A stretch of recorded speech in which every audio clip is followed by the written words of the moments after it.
সুপ্রিয় সুধী, আবারও চলে এলাম আপনাদের সাথে গল্প করতে।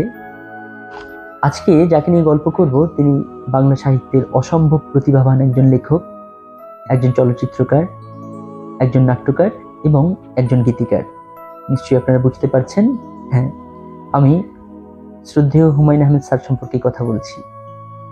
হুমায়ূন আহমেদের মাধ্যমে আসলে আমরা বৃষ্টি বিলাস শিখেছি, জ্যোৎস্না বিলাস শিখেছি, তপ্ত রোদে দুপুরবেলা খালি পায়ে হেঁটে যাওয়া, অনেক কিছু শিখেছি।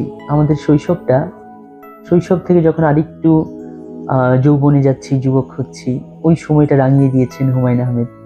তার নাটক, তার চলচ্চিত্র, তার উপন্যাস। হুমায়ূন আহমেদ বলতেই নিঃসন্দেহে একটা ঘোরের জগৎ, মিসির আলী, হিমু, রূপা।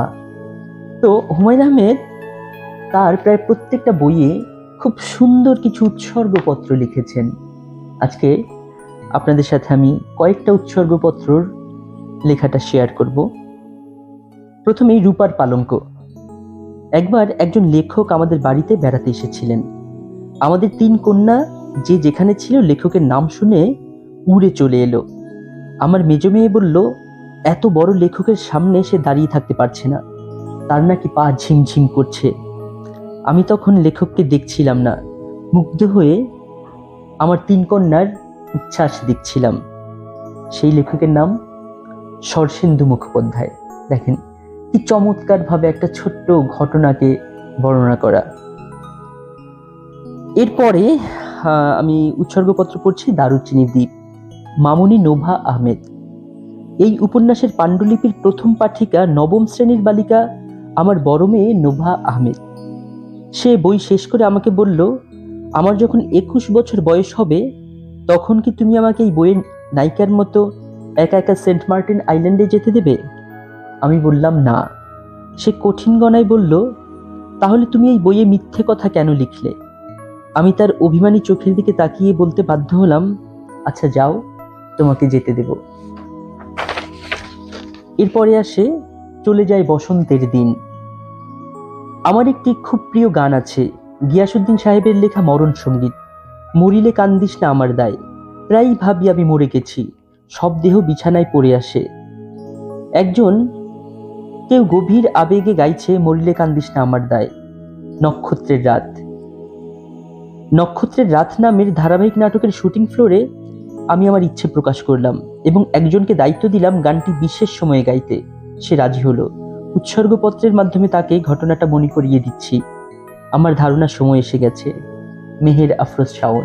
কি চমৎকার ভাবে চলে যায় বসন্তের দিন বইটা মেহের আফরোজ শাওনকে উৎসর্গ করেছেন লেখক হুমায়ূন আহমেদ। এই মেঘ রুদ্র ছায়া। ছবিপাড়ায় আমার ছোট্ট একটা অফিস আছে। সেই অফিসে রোজ দুপুরবেলা অভিনেতা মাহফুজ আহমেদ উপস্থিত হয় এবং হাসি মুখে বলে, ভাত খেতে এসেছি। সে আসলে আসে কিছুক্ষণ গল্প করার জন্য। ইদানিং মাহফুজ খুব ব্যস্ত হয়ে পড়েছে। দুপুরবেলা তার হাসি মুখ দেখতে পাই না। মাহফুজ কি জানে, প্রতিদিন দুপুরে আমি মনে মনে তার জন্য অপেক্ষা করি?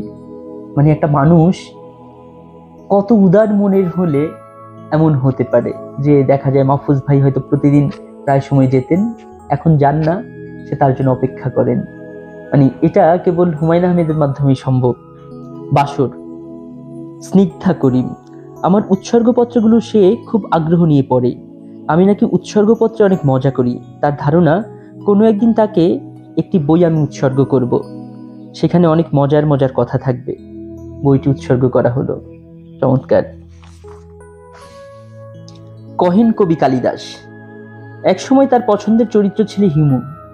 সে হিমুর মতো কথা বলতো, হিমুর মতো ভাবতো। তার বোনেরা তার কাণ্ড দেখে তাকে একটা হলুদ পাঞ্জাবি বানিয়ে দিল। সে গম্ভীর মুখে হলুদ পাঞ্জাবি পরে আমার সঙ্গে দেখা করতে এলো।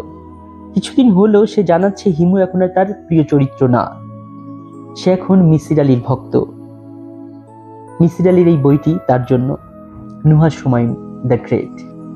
আপনারা সবাই নুহাশ হুমায়ুনকে চেনেন। সে এখন বাংলাদেশের একজন প্রতিভাবান এবং প্রমিজিং সিনেমা মেকার। আমরা নুহাশের জন্য অনেক অনেক শুভকামনা করতেই পারি। আসমানীরা 3 বোন। আমি একজনকে চিনি যিনি দাবি করেন তার শরীরের পুরোটাই কলিজা। চামড়ার নিচে রক্ত মাংস কিছু নেই, শুধুই কলিজা। এ ধরনের দাবি করার জন্য সত্যি সত্যি অনেক বড় কলিজা লাগে। প্রণব ভট্ট, কালো জাদুকর, জুয়েলাইজ। জাদুবিদ্যার এভারেস্টে যিনি উঠেছেন, এভারেস্ট জয়ী শৃঙ্গ বিজয়ের পর নেমে আসেন, ইনি নামতে ভুলে গেছেন। কি চমৎকার করে মজা করা! এটা আসলে হুমায়ুন আহমেদ দ্বারাই সম্ভব। আরেকটি পড়ব, লিলুয়া বাতাস। দীর্ঘদিন কেউ আমার পাশে থাকে না, একসময় দূরে সরে যায়। হঠাৎ হঠাৎ এক আধজন পাওয়া যায় যারা ঝুলেই থাকে, যেমন অভিনেতা ফারুক। লিলুয়া বাতাস বইটি তার জন্যে। পরম করুণাময় তার হৃদয়ে লিলুয়া বাতাস বইয়ে দেবেন, এই শুভকামনা। ফারুক আহমেদ, সুকনিষ্ঠেষু।